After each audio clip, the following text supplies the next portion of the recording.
is the Page Publishing Book Club. I'm your host, Alice Stockton Rossini. Sandy Avansky is an RN in Ann Arbor, Michigan, and she had an experience most women could only dream of. The name of her book, 70 Days with Hugh Jackman. Tough job, huh? I know it was tough. It was really hard to work with him for 70 whole days. You know. I was working as a set medic, utilizing my RN skills, and this movie became available in the Detroit area. I saw it like months before it even came that he was coming to town to do a movie. And I thought, I have got to have this movie. I've got to work with this particular actor. I worked with a lot of them, but he just resonates kindness and graciousness, and he's just a super professional and a great guy. I worked on movie sets before, but not as many as a lot of the other medics in the area. So my chances of getting that movie were just really slim to none. There's a whole process that you have to do. Once the movie pre-production people show up, you can start calling and seeing if you can get into that movie as the medic, and it just goes on and on and on, and that's exactly what I did. But I also found out that there were many other medics. They also wanted to work on that movie. So on the Friday before the movie was supposed to start production, I got a call in the afternoon, and it was someone from the production company that called and said, "We need an ambulance on the set. And we're told that you're an RN and that you might be able to get one." I went, "Yeah, not a problem." Called her back within 15 minutes, and she's like, "You got this already?" I went, "Yeah, sure." It's like, "Not a problem. It's an ambulance. I can do that." So she said, "Well, thank you very much for your time." I said, wait. "Have you hired anybody to be your set medic for the movie yet?" And she was real quiet. And she said, "Do you want production or special effects?" And I said, "Production." I was like, oh my God, I can't believe I just landed this job. It was just a fluke. So I started on Monday morning and showed up with my totes and totes and totes full of medical supplies. It was a very big movie. Many extras every day were on that set. It was thousands of extras that were in that movie. If you see it at Real Steel, very well made movie. It's a 70-day shoot. And I thought, I decided to write about the accidents and things, not just from his movie, but from other movies too. I incorporated into the book. People might find that interesting, finding out what goes on behind a movie set. Yes, of course. It gets crazy while you're making a movie sometimes. People get hurt. And like I say on the cover of the book, there's no script to read. That when the cameras are rolling and the director yells action, they're moving and accidents happen without any warning. I have serious injuries pretty much every movie I've ever worked on, and Hughes was no exception. So, and then I highlight a lot of those accident scenes. Well, does Hugh Jackman get hurt and you have to tend to him? No, is that how you get to know him? I do tend to him, but not because he was injured in anything. He just had the flu or cold or something. When people get colds all the time, it was just a cup of tea. How do you tell people about your book? I do book signings, put them in newspapers, go to church groups. I go to different bookshops here in the area locally. I have a book that I've written. Would you be interested in letting me have a book signing? A lot of coffee shops invited me. And people are a little shy at first. The customers are a little shy at first because they haven't really seen anything like that. But once they start coming up, I had a big book launch in December when the book first came out. I really jump-started it then at that book launch. A lot of people bought the book, and I gave books away, and I'd say, if you like the book, put it on Facebook and tell your friends and family to buy it. And it's just been taking off from there. I believe it, Sandy. Well, thank you so much. Brian Travilla just created a new selling model for his company. Instead of just, "Hi, welcome to Petco," employees are encouraged to engage with customers, create a relationship. With almost 30 years in the business, he shares his wisdom in his book, Leading in Retail, The Humor and Art of Retail Leadership, which gives me hope that the next time I go shopping, the person helping me might actually be happy. Well, that's the goal. When you think of shopping, it's online, it's convenience, and it's tailored to me, and I want the blue whatever in 6.8 minutes delivered to my house. When people now go to a store, well, you better be darn good these days. Quite honestly, a lot of retailers don't even greet you anymore. It's just, do you need some help? It's over there. So we feel very strongly that you got to really differentiate, or you're just going to be one of the many. They seem miserable, though. A lot of people in retail, they're feeling underpaid, underappreciated, insignificant.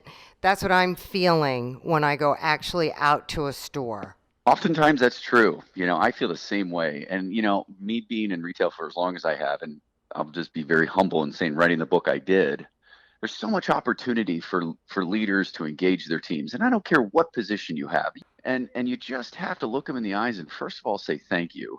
Make sure that they know that you feel they matter, and then support them. It's not hard. I know leaders today are stretched thin, but taking that moment to just do a safety stop and look your team in the eyes and say, hey, I appreciate your hard work. Or, you know what, even thanks for coming in today. You know what? Let's make it a good one. Is your book a step by step guide for people who want to be better leaders? Yeah, and when I say step by step, you give me way too much credit because that would mean I had a linear thought process.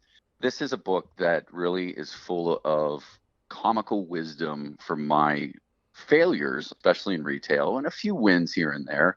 For someone really at every level, a CEO down to a brand new leader, I think can get perspective. And it's really a book written from the ground up to connect with many people versus, let's say, top down. So there's a chapter dedicated to retail workers, and the retail workers out there, my heart goes to you. It's called the Clopen. And what that means is you're scheduled for a closing shift. So typically you come in at noon and you work till 10.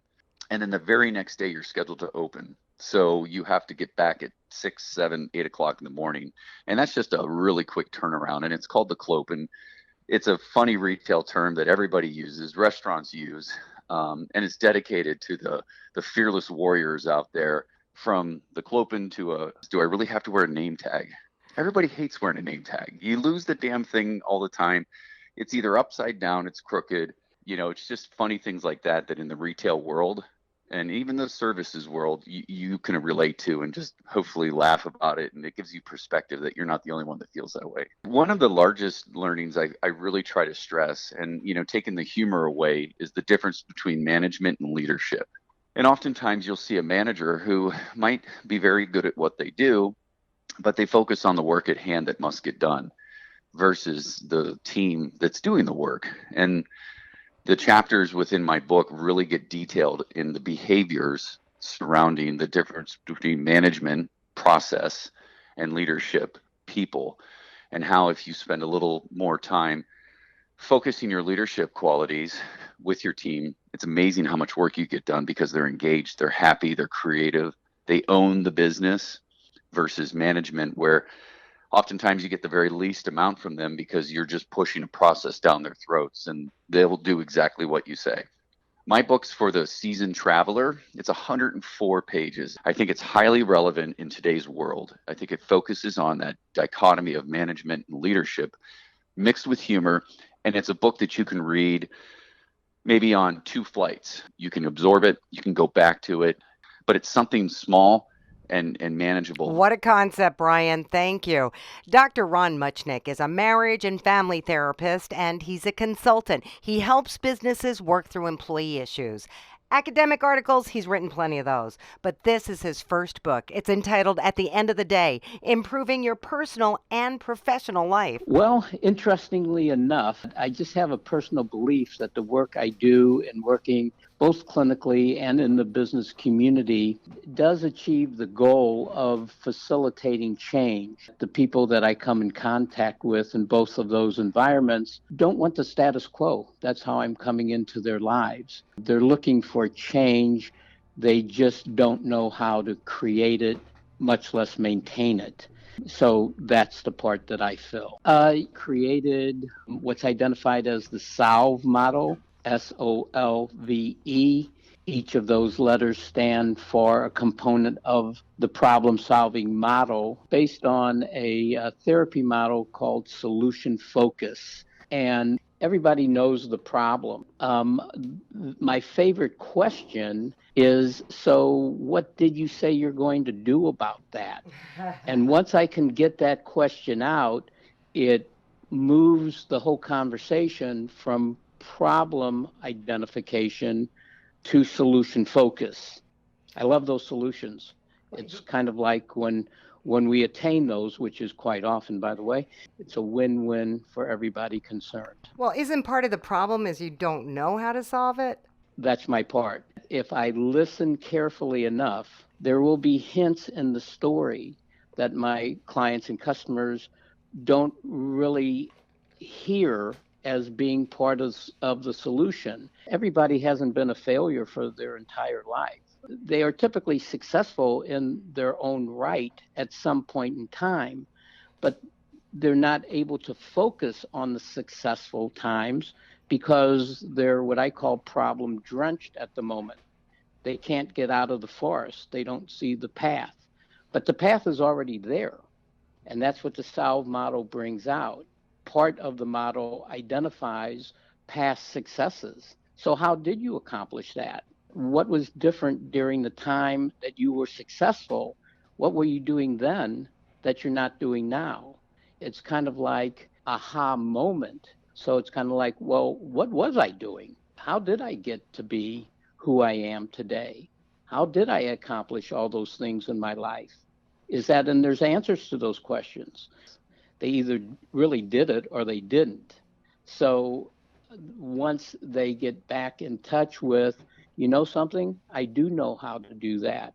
Now, if I can lift the process that I used then, if I can identify what I was doing when I was successful and lift those existing traits, my personal assets and abilities and skills to today's issue, then I should be able to work through this issue as well. And you know something? They're right. They will be able to do it. My clients really do know how to be successful. They've just forgotten. They haven't practiced those skills for whatever reason for a while. And they don't feel that they're in touch with being able to do it any longer. They have the ability to be their own best problem solver and their own best supervisor and coach. They can do this. And once they understand that, it's really a great feeling. It's great for self-confidence and self-esteem. And then they become certainly more productive, and the organization runs much more smoothly. Yes, I can. Appreciate that. Yeah, exactly. Thanks Yes. so much. Bob Devaney has been a Microsoft Office trainer for decades. He developed enough notes to put a book together that, I don't know, maybe you can relate to. It's entitled, You Hate Computers, Admit It. Guilty as charged, Bob. So, why write this now? Well, frankly, it was an advertisement that I heard on the radio from Page Publishing, and I sent away for the introductory packet, and I thought, well, let's do this. So besides that, there's a book that's been in the top 10, Washington Post. I won't mention the name, but it has a very catchy title. And I thought, well, I think if I come up with a catchy title, like You Hate Computers. So I went from there. And actually, my wife is also an inspiration because she really does hate computers. And she admits it. There's a lot of books out there on how to navigate computers. What makes yours special? Well, for one thing, I hope the title, and also I really love my cover design. I think it's kind of unique. Computers can be pretty dry. In fact, my opening sentence is, this book is really boring. So I correct that by saying, given the subject matter, it can be. So I intermixed it with as much humor as I could without being offensive. And I have things like giggle bars, and I tried to make it light and yet informative. And it also can serve as a reference manual later. So, yeah, it was great fun. I like this terminology explained in English. Yeah, well, that's because I like training. I try to simplify everything for folks, and I love it when the lights go off in their head and, oh, I understand that. So one thing I have is a picture of 3 darling kids sitting side by side, babies. 2 of the kids are kissing each other, boy and a girl. And the other girl sitting next to them all looks really, really mad. So I put that in the book with the title of I Love You and Then I Hate You. Oh, okay. That's just one example. I also include a lot of pictures of computers and related technology. So anyway, I enjoyed the process a lot. And, sometimes I kind of burned out and just took a break. But there's a couple of cartoons that are just a riot. One is a baby that's standing in her crib with a telephone in her hand. She's a technical consultant. And she says, Grandma, listen, for the internet, just press Control-Alt-Delete. Or something. It's very, very funny. You'd have to see it to believe it. What do you think frustrates people the most? Gosh, well, first of all, it's the technology. People are so technically challenged. And I see that every day in my classrooms. People just kind of rolling their eyeballs or whatever. And those are my favorite kind of students. But, it's just when stuff doesn't work, it's just always, it really is always something breaking or just not working. And it is frustrating if you're technically challenged. And it is for me too. And I'm a computer guy, so these things happen. Is there any chance that this book will go out of date because the technology's changing so fast? Not what I've written. There's some of it has, like I have a section on robocalls, and they're kind of making some breakthroughs in that area. So that would be one topic that could be updated. But yeah, of course, everything's changing. But what I've covered is a lot of the basic things that people are dealing with every day that they hate. You know it, Bob. Okay, we have to take a short break, but we are coming right back. This is the Page Publishing Book Club. Attention all authors. Page Publishing is looking for authors. Have you written a book and want to get it published? Page Publishing will get your book into bookstores and for sale online at Amazon, Apple iTunes, and other outlets. They handle all aspects of the publishing process for you: printing, cover art, publicity, copyright, and editing. Call 800-204-6099 now for your free author submission kit. That's 800-204-6099 for your free author submission kit. We are back on the Page Publishing Book Club. I'm Alice Stockton Rossini. Sonny Sayoc is an interior designer from Connecticut, now living in Florida, where people are always telling him, "We love hearing your stories." 7 years ago, a client gave him 2 leather-bound journals, told him, "Go write your book." Finally, he did. Leaving Toyland is part real-life experience, part experiences of people he's met along the way. Danny is his main character, and his story begins in 1959. Danny is a boy that lived out in the country. He lived far away from school, and he didn't grow up being surrounded by kids other than during the school year. And during the summer months when kids could get together at parks, Danny didn't have that.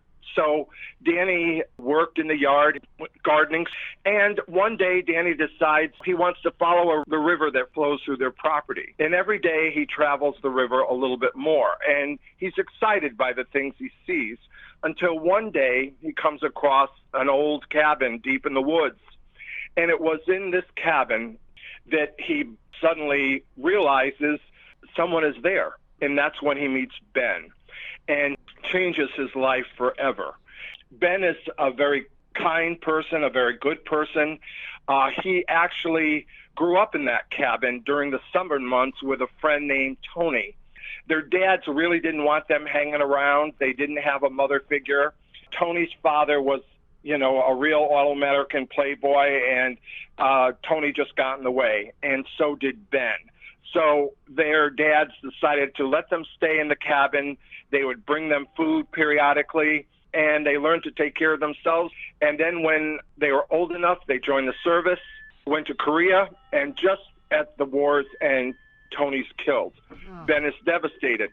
So Ben travels around the country for virtually 6 years looking for himself.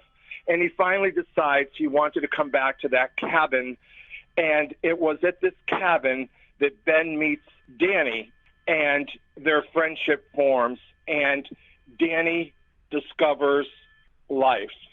The storyline, Leaving Toyland, actually comes from the famous Perry Como song at Christmas time, Toyland. The words within the song are, once you've crossed its borders, you can never, never return again. And all of us are destined to leave Toyland someday. It can be any number of ways, but there never is an option to go back, no matter what. And for Danny, even if there was, he didn't want to go back. He had found himself, and he was happy with what he discovered in his time with Ben. But he never anticipated how cruel and merciless life can be, as when people decide to make your business their business. In 1959, being gay was outlawed in all of 48 states, but that began to change, and Danny was caught up in change. But Danny also realized that he grew up in Catholic school, but he realized what he was taught and what was practiced was two different things. He realized that the priests who taught against being gay, and that they in fact themselves were guilty of this. Danny realized that those who make laws and those who are supposed to enforce the laws, they were the ones that broke the laws and had no problem doing so. Not a fun way to leave Toyland, Sonny. Thank you. Knowing how much kids like stories and problem solving, former teacher Kathy Serkin has published a series of 4 books that teach thinking and communication tools. Now the president of Theory of Constraints for Education, Kathy presents her second book in the series. It's entitled Yanni Learns How to Achieve Goals by Creating a Plan to Overcome Obstacles. When the story begins, the little boy lacks confidence in his problem-solving abilities, and his friends kind of make fun of him and say, you'll never be able to achieve this goal because you don't know how to solve problems. But as he goes through the journey, he meets up with a teacher and several of her little creative helpers, and he begins to gain self-confidence as his ability to solve problems matures. And so the first book was about learning how to resolve conflicts and make better decisions and choices. This book is about setting goals and learning how to achieve them, specifically by looking at what prevents them. Adults call them obstacles. For the children, we call them stumbling blocks. And to address them, we call them stepping stones. From the beginning, he has a goal to achieve rescuing his queen of his kingdom. And she has been taken away to an island by the name of Hurt. So he sets out on this journey because no one else knows how to reach her. They have to answer 4 questions in order to have her released. And the questions are, how can you make sure everyone wins and no one loses? How can you make a wish come true? How can you change your future? And why is a question better than an answer? And he finds the answer to each of these questions in the books, one for each book. And he achieves that by learning a tool. And the first one was about how can you make sure everyone wins and no one loses? So the communication tool he learns from this teacher and her little helpers is how to resolve conflicts in a way that both sides win. The second book is how can you make a wish come true? And this is about achieving goals. And that's what this book is about, is how do you rescue his queen and how do you overcome the obstacles by creating stepping stones to be able to reach that goal. I think it's very practical for parents and children. The tool is very relevant for children with school projects, at home, having a party, going on a trip, or in the teaching world, they use it to get children to get better results, reading skills, improving their test scores. We have a number of these case studies on our website because I teach these tools to teachers and parents and even sports leaders in on over 20 countries through it's a not-for-profit organization, all volunteer. That's amazing. So you definitely feel like you're making inroads here and you're getting your stories out. So yes, we want it into public domain because it's hard to teach it just through trainings in different countries. And so by providing a written story that's engaging children, we hope that we'll be able to reach many, many children and parents to help them as well. All right, Kathy, thank you. Finally, Carolyn Jones is an activity aide at a nursing home in Illinois, a mother of 2, grandmother of 8. She's been writing poems since grade school, but it wasn't until someone she knew suffered a tragedy that she published her first book. It's entitled Life's Journey. Someone that I knew lost a child, like within maybe 6 weeks of having the child. And I wrote a poem for her, and it just inspired me to start writing more and more poems. I know a lot of mothers who have lost a child, so I did it for all mothers who have lost a child, and I just used Annabelle to dedicate the book to. It's about lots of different areas, not just that, but I love reading poetry. I love reading inspirational poetry, that move you. And do you want to read one of your poems? Well, I'll read the dedication and then I'll read a poem. I wrote, I dedicate my poems to the memory of sweet little Annabelle, the beautiful child of God, in memory of sweet Annabelle. Dear little Annabelle, you never saw the light of day. You never took a breath. You never got to pray. Sweet little Annabelle, your arrival we so looked forward to, but the Lord called you home into his fold. You left us way too soon. Precious little Annabelle, you will always be a part of a family that loves you, and you will be forever in our hearts. That is so sweet. That is very sweet. That was kind of the beginning of my inspiration to start my writing again. From there, it goes, I do a little section on family. Like I have a poem about my mom and dad and sisters and family. And then I do a little section on nature, kind of nature poems. And then I go more to like of religious type inspirational poems. I mean, I have a poem on love and forgiveness and wait, don't wait, which is, don't wait too long to, to seek God. And the very last section of my book, my girlfriend gave me this plaque for Christmas one year. It was entitled Our Family Will.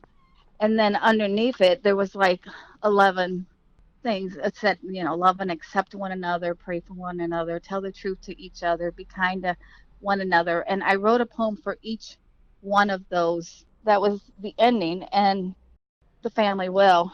There's a lot of inspirational poems in here. I have one called Strength, one called Blessings, Forgive Us Our Trespasses, Seek the Kingdom of God, Priorities, Love and Forgiveness, God's Mercy. All right, Carolyn, thank you. And thanks to all of our authors who joined us for this edition of the Page Publishing Book Club. I think that's a wrap. If you missed anything, you can always download the podcast at 710WOR.com. I'm Alice Stockton Rossini.